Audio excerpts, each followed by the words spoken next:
that allows us to say, yes, the property right next door has their pool is 2 meters longer, or their whatever their store is open for 15 minutes longer than ours is, but you still want to be here because we're building a community of people, of interesting people, interesting places. It's a you're getting more for your rent than, again, a commodity box where you can put your stuff.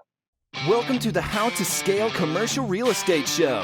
Whether you are an active or passive investor, we'll teach you how to scale your real estate investing business into something big. Todd Watkins is a COO of a multifamily real estate operator with 4,000 plus units. He's got over 30 years of experience in real estate, from private law practice to Fannie Mae to currently being an operator. Todd, welcome to the show. Thank you. Absolutely, Todd. The pleasure is mine. There are 3 questions I ask every guest who comes on the show in 90 seconds or less. Can you tell me, where did you start, where are you now, and how did you get there?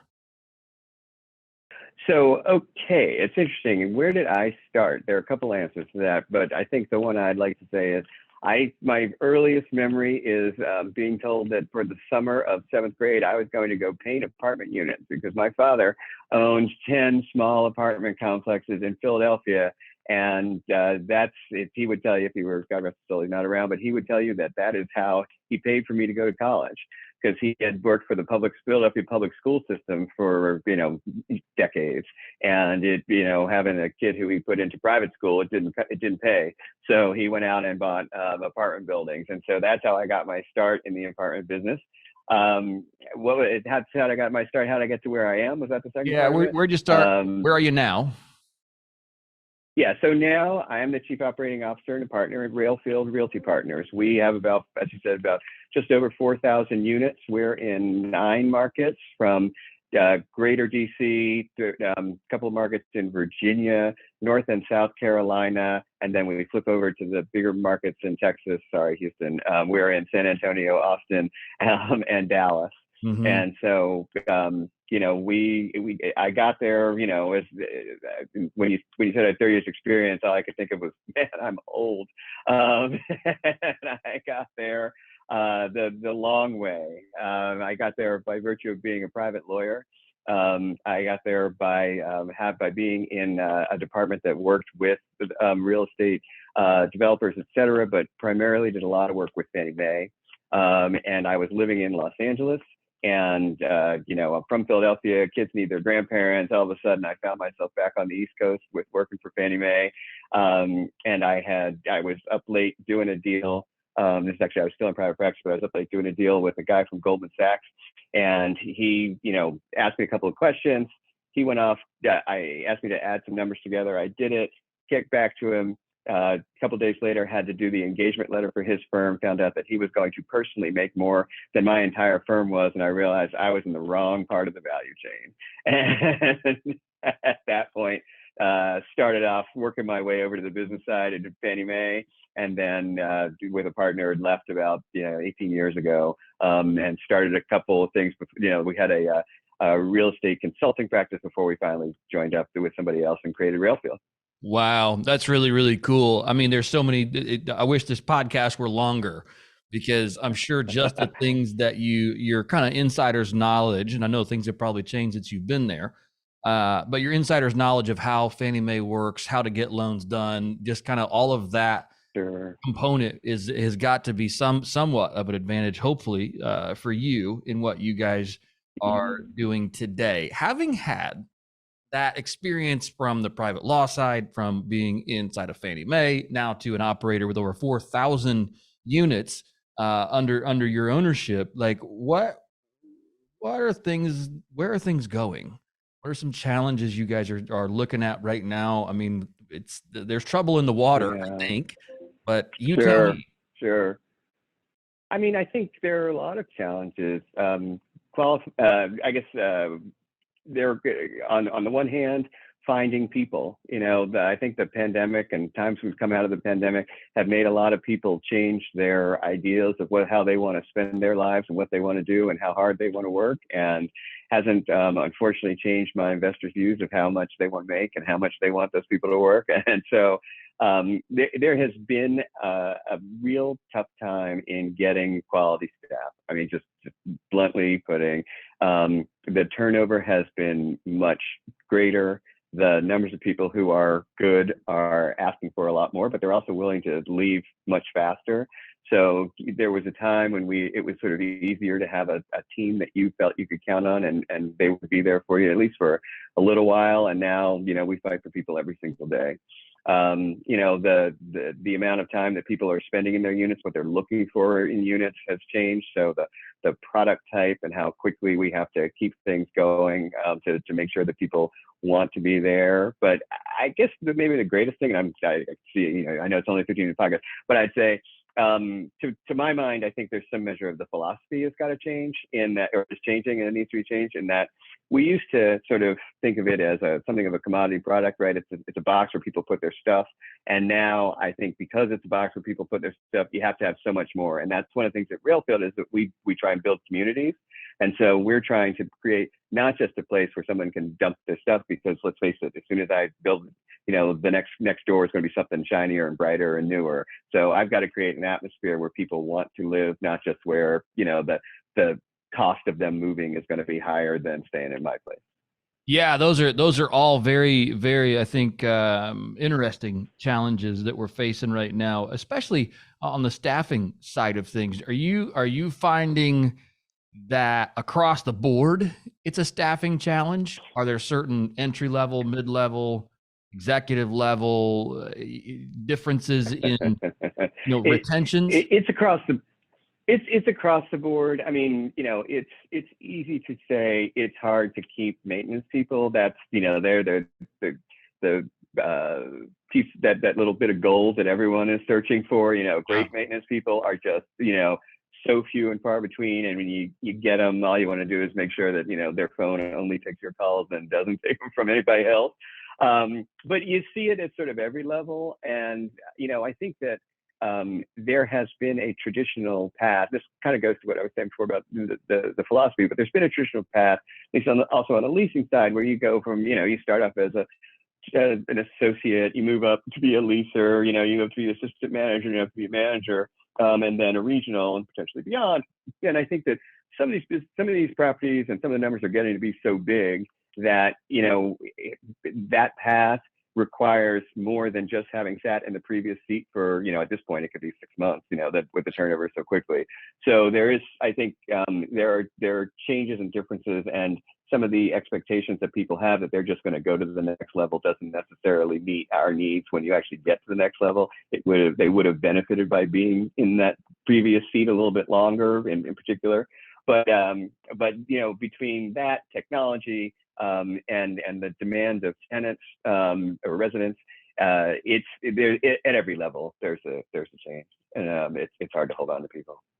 Yeah, absolutely. Any tips or tricks, things that you guys are doing currently to kind of mitigate that problem? I mean, honestly, we're paying more.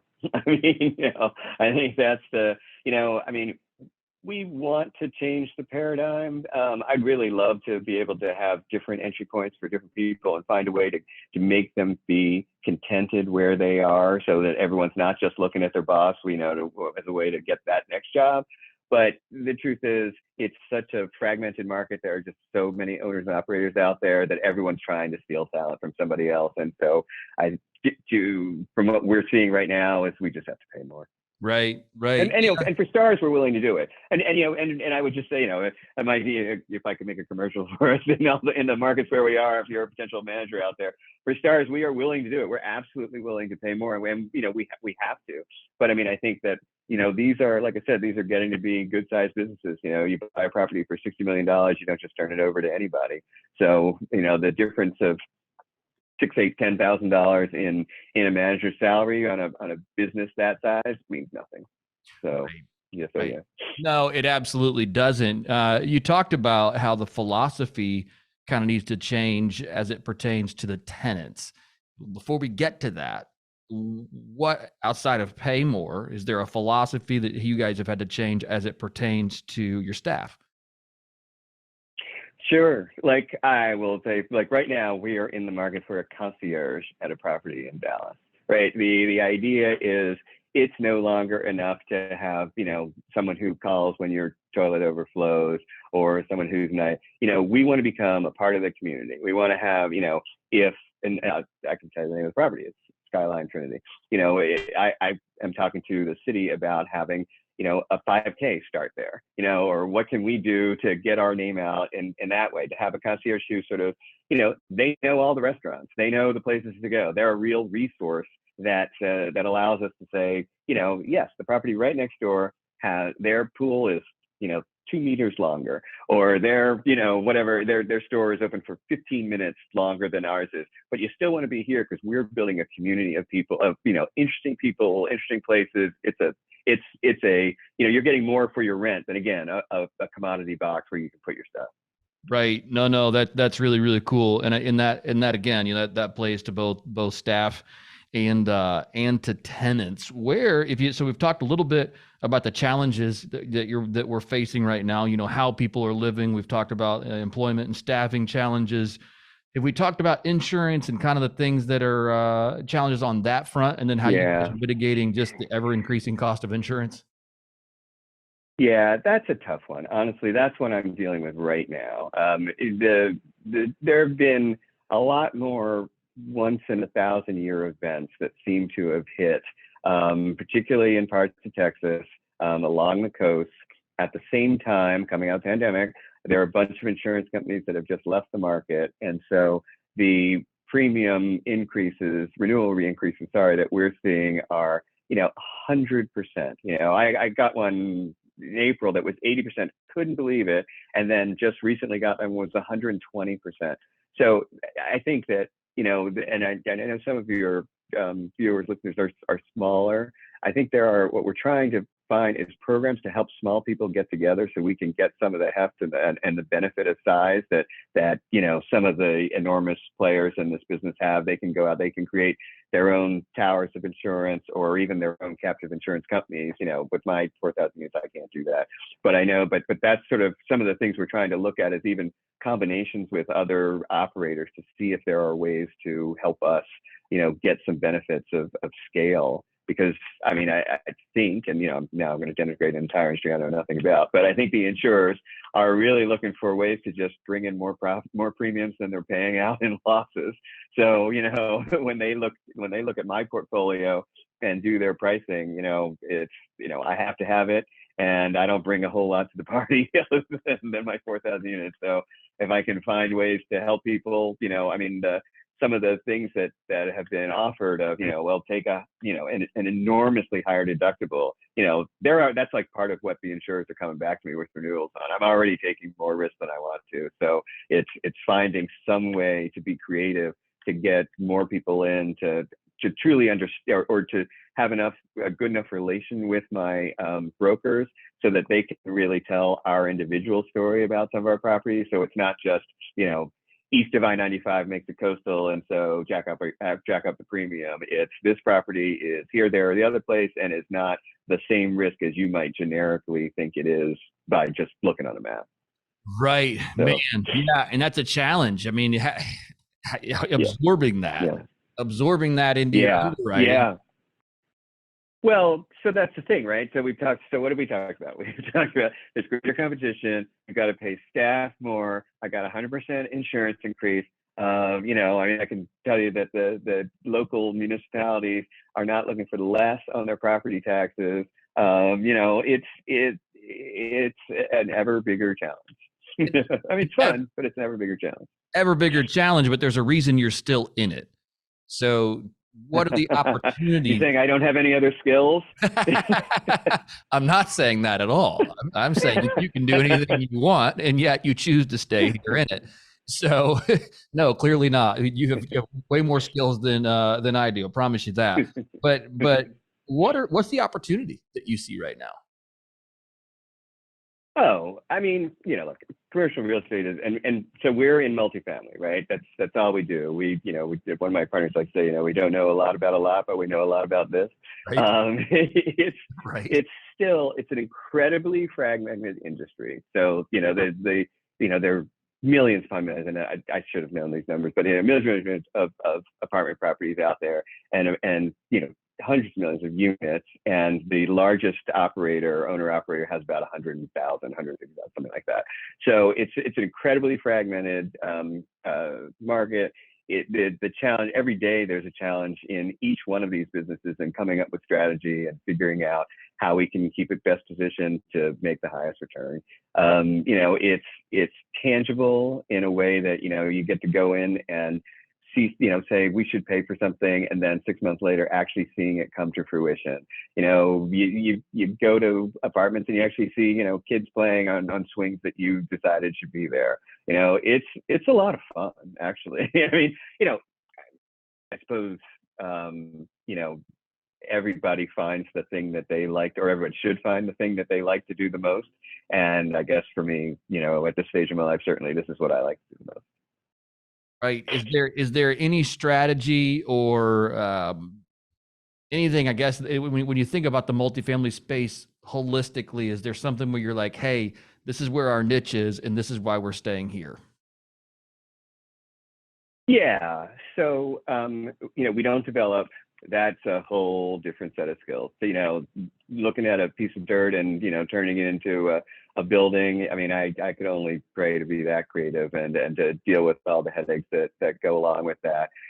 We don't do like really high end stuff. And we have some stuff that we have bought that's relatively newly built, but, not skyscrapers, Manhattan, all that sort of stuff. We are, maybe it goes back to our time at Fannie Mae, but we're sort of BC market buyers. We like the solid part of the market. It's not, I'm a brain surgeon, but I just feel like renting. It's people who, if they don't necessarily need to rent, they're on the cusp of it. They want to rent, and we want to provide great homes for them. But it's people who, are not just, having a pied a terre because their place at the Hamptons is being worked on. So that's sort of the part of the market where we stay. We know it. We think it's the deepest part of the market. Having been lenders, it has proven to actually perform the best in downturns. And so, once you're a lender, you always sort of watch the downside a lot more than the up. So yeah, that's kind of where we've come from, where we'll probably stay. What are you guys doing? Speaking of lending, like what are attractive terms? What are attractive loans that you guys are looking for and liking right now? So that's actually not my part of the business. I have a partner, John Siegel, who runs that. But typically, we've been getting, and I jumped over something quickly, which I should have forgotten. It's not only did we come from Fannie Mae, but one of my partners, Ken Bacon, actually used to run Fannie Mae. He ran Fannie Mae multifamily for about 12 years. So we have done pretty well with agency debt. It's typically, 7 to 10 years. We get as much interest only as we can. And, it's a cash flow business and a collection business. So, but in terms of actual terms right now, that would be something John would have to, you'd be better off talking to him. Gotcha. Everyone said they're better off talking to him. I doubt that. Here we go. Let's talk about underwriting assumptions. Maybe you can talk to us about, because I think one of the things you mentioned earlier was that we have all these rising costs from everywhere from staff, to insurance to all those challenges coming at you, and yet you also have investors who are still wanting that amazing return that they were getting in 2019 and 2020. How are you changing those underwriting assumptions for 2023, and then how are you communicating that back to your investors? So it's honestly, it's hard, and there are not many deals are getting done. We actually have just circled our first deal for the year just this past week, and it's difficult. We actually, we have different investors who have different requirements, and so we can kind of try to find a fit for them, but it's been very, very difficult. And in fact, I don't know who else you're talking to, but I haven't heard of many deals going off this year. I think volume is just way, way down. So I think that there is a sort of a bid ask that is, or a readjustment that's going to happen. as truth be told, some of the sellers are going to have to come and start to realize that, some of the amounts that they thought they were going to get, 15, 18 months ago just aren't going to be there. It's just the math. Investors still do want some of those returns. Now they also will have to at some point come to grips with the fact that, if they're going to put money out, they're going to end up having to do something at lower than the returns that they were looking for as well. But that's, how a market will be made, right? Is both sides will have to give some. Right. Yeah. And I would think it just, from a outsider's perspective, we only have a couple multifamily properties in our portfolio, but from an outsider's perspective, those deals with agency debt, that was acquired 2-3 years ago at 2% and 3% fixed for 30 years. I mean, those are the ones that I think will still trade at, at a premium. Am I incorrect in that assumption? Well, first especially of all, if it's assumable. Yeah, well, that's largely what we've been trying to do is assume loans.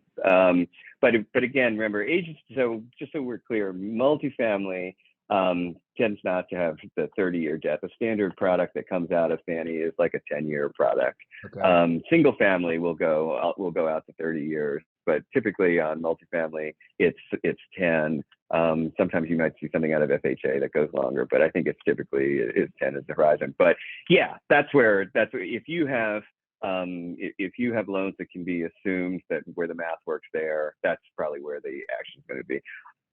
Right. Or quite honestly, I think back to my father, and one of these things is like, there's always going to be a deal because someone always gets divorced, dies, has to sell for somebody, has some cash requirement. I think there were deals done a few years ago that had variable rate debt, where either the rates has gone up so much that they can't afford it, or the escrowing for the next cap has gotten to be so much that they can't afford to hold them anymore. And I would imagine that some of those, that could be where some of the movement starts, because some of those people, God bless them. I hope they're all doing well, but I would imagine that they're not feeling great right now. Right. No, they're not. I can only imagine as well. And having talked to some of the people on this show who have been in that exact and are in that exact predicament right now, where it is, they're feeling that pinch. Todd, I got one last question here for you. Railfield. Why that name for your company? What does that come from? So, it's a short answer, a long answer. Short answer was we were starting with a program investor who, needed a name, and it was already written in the documents because my partner Ken had come from, when he had come over, he had a company called Railfield. So we just took it. Longer answer. It was originally there were two partners, one was African American and one was Asian. And the Asian person said, when my family came over here in the mid 19th century, they were probably working on the rails. And the African American guy said, well, at the same time, mine were probably working the fields. And I got rail and field. So. There you go. Fantastic. I love both answers, the short and the long. That explains it very, very clearly. Todd, if our listeners want to get in touch with you, learn more about your firm, what is the best way to do that? RailfieldRealty.com. It's a long name, but I think it's worth it. But yeah, look us up at RailfieldRealty.com. RailfieldRealty.com. Yeah, we'll make sure we put that there in the show notes. Todd, this has been certainly insightful. Your experience is unique, and you've shared a lot of really great stuff with us here today. So thank you for taking the time to come on the show today. We certainly appreciate it. Thank you so much for having me. I really enjoyed it. Hey, thanks for listening to the How to Scale Commercial Real Estate podcast. If you can do me a favor and subscribe and leave us a review on Apple Podcasts, Spotify, Google Podcasts, whatever platform it is you use to listen.